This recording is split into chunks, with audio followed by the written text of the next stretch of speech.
Welcome to the Getting High on Leadership series featuring Paul Karasik. Paul is one of America's top management consultants helping leaders succeed. He is the author of 9 books, including Sweet Persuasion and Brilliant Thoughts and Provocative Questions.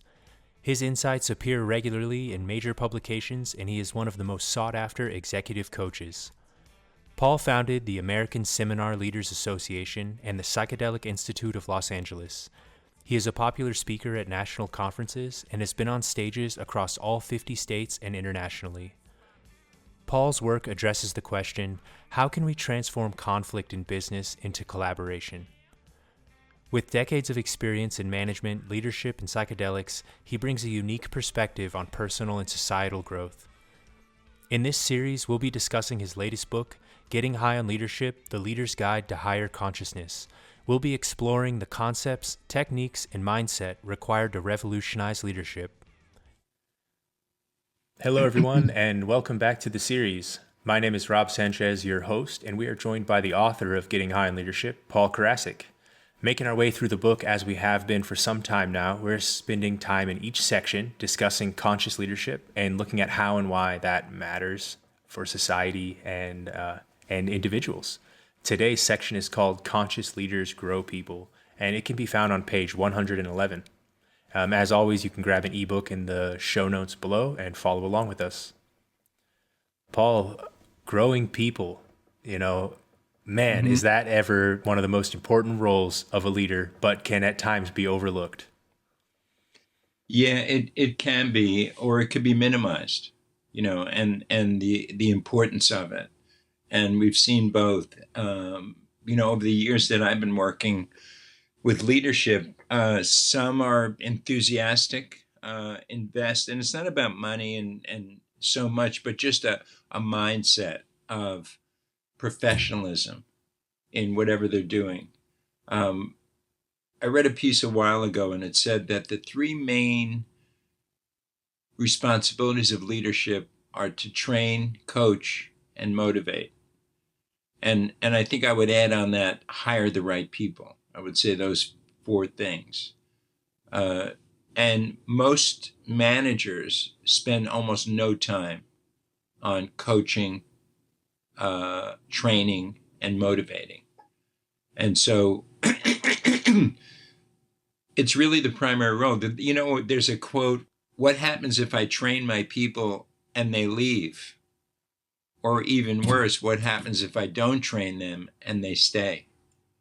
Right, you're going to be up a creek at that point if you're 2 years in with an untrained team or a team member.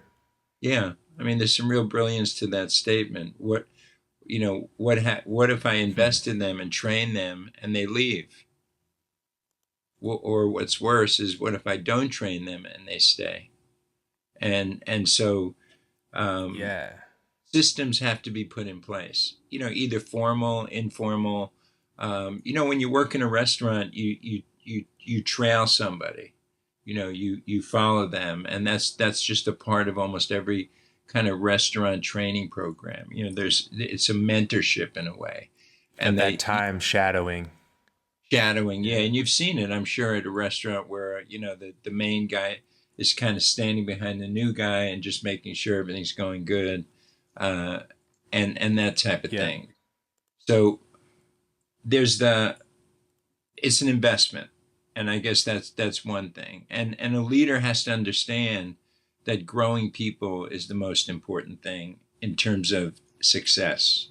The quality of the team determines the success of the enterprise, whatever it is. And so, there's an old saying, buy or build. So you could go and I know some organizations, they'll just go and pay $1 million or $2 million or whatever the price to buy kind of known entities who are good. And the other is to build or grow those people. Yes. And I love the story about Bruce Springsteen. I don't know if you know that, but he's from New Jersey, the Jersey Shore. I'm from New Jersey originally. And he had a vision. He had a vision of the kind of music he wanted to do, the sound he wanted.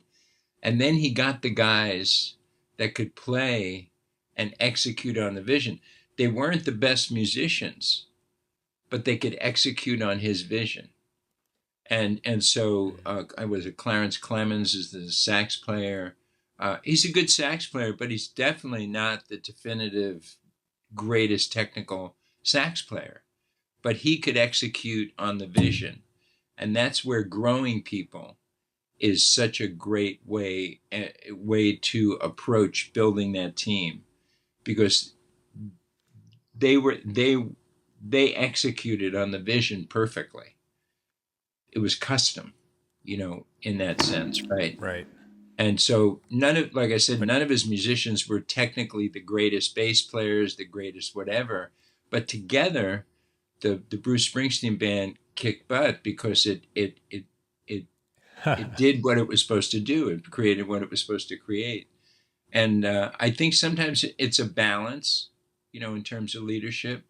But let's talk about the other side of the boat on this. The other side of the boat is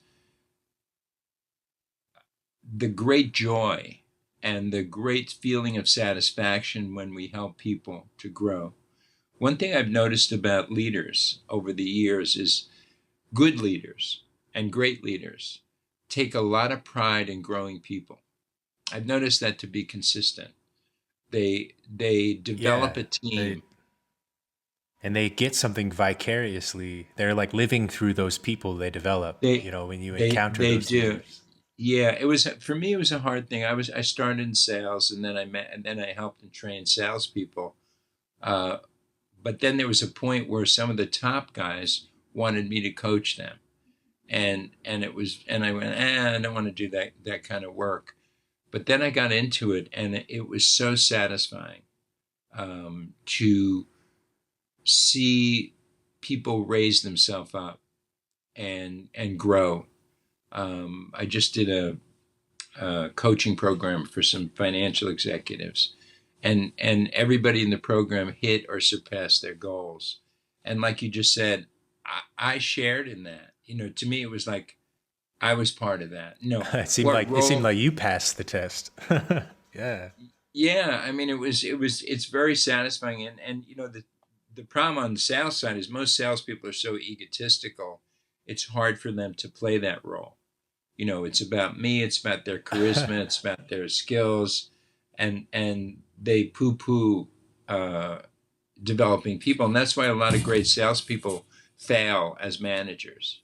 I would say the vast majority do. They've climbed the ladder. They've proven that they're a successful individual contributor, right? And then they get an opportunity to be a team leader, and you kind of realize that individuality is kind of baked in at that point for those career men, and good salesmen are like that. Nothing against the sales guy. No, exactly. I mean, they're lone guns. They ride the range. That's their MO. And now they've got all these little chickadees reporting to them, and they've got to take care of emotional problems with different people, and they've got to pet the top producer, make sure the top producer's happy. They've got to urge on the lower person that's maybe failing, and so on. And they don't do well at it. So because it's a different skill set. It's really a different skill set. And right. The thing that leaders have to understand in any given scenario, it's a third, and a third. So about a third of the people don't need that much coaching and training. They come in with experience, they've done it before, and or they're self-regulating and self-developing in their own thing that's part of their own thing. At the bottom third, you have the people who maybe are not in the right position. Maybe they shouldn't even be doing what they're doing. Questionable, probational, or they're just not doing it. And it could be 10 or 20%, but just for the sake of making round numbers here, we'll say a third. And then about a third are in the middle.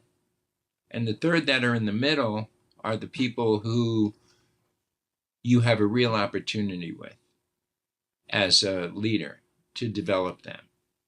And they're usually receptive to it, and they like the idea of a coach and a mentor, and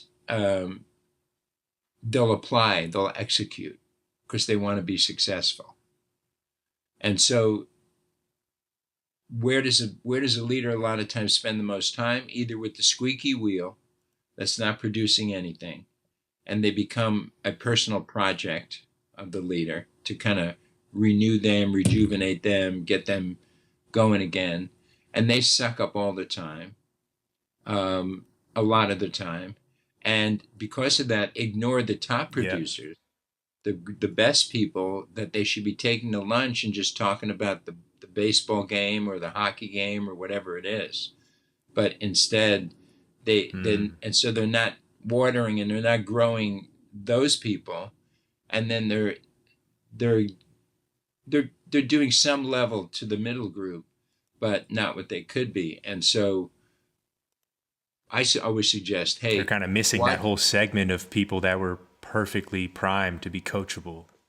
Yeah, that's where we should be spending our time and nurturing our people that get it, that are on board, that are leaders in their own right, that are doing the job well. And, as we've said, I think at least once during this program, the number one reason why people leave jobs is because they don't feel recognized and they don't feel appreciated. And money is number 3 to 5 in every management survey ever done in the history of management consulting. So we know this to be a fact. And if you're not giving your people attention, they've got their hat on, and you've got exposure. And losing people is, as I mentioned, is a very expensive kind of a deal. So we want to grow people, create loyalty, invest in them, and retain them for as long as possible. The thing with growing people is you got to be ready that somebody else is going to harvest your field, and it's going to happen. You have to accept that. It's almost like, I know certain managers that's their whole goal, is to develop them and grow them and know that they're going to leave. But in the meantime, get a certain level of production, loyalty, commitment. Yeah. But knowing that, this person's a killer, they're going to be running their own show somewhere. Got other things to come later. Yeah. One of the best managers I've had, and shout out to Tony Nguyen. I don't know if he's still a manager at the company he was at before, but that was really the first thing he said to me on getting the job was, I know this job isn't a forever thing for you because of what you've been working on in your past. This is a good stop. Mm-hmm. So just let me know what you need from me to make your next stop.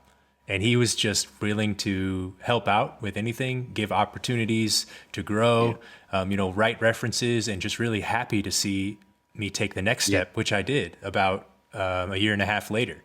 So, looking back is like one of the best management experiences, and really one of the managers I worked with the least, as far as some of the companies and things I've been a part of.